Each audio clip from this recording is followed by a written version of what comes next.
Today I will show you that how you can easily turn on dark mode on VK application. Make sure to watch the video till end so you don't make a single mistake. Guys, first of all you have to open up VK application, and once you're on this page you'll have to tap on three lines on the bottom right corner of the screen, and then you'll have to tap on settings.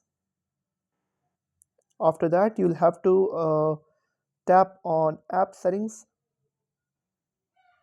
Now basically you will not be able to find any option related to theme or dark mode or light mode. You'll have to go back, you'll have to tap on appearance just below account, and right here you'll be able to find an option of mode, a section of mode where you'll be able to find four different options. The first one is auto, the second one is match system, and the third one is light, and the fourth one is dark.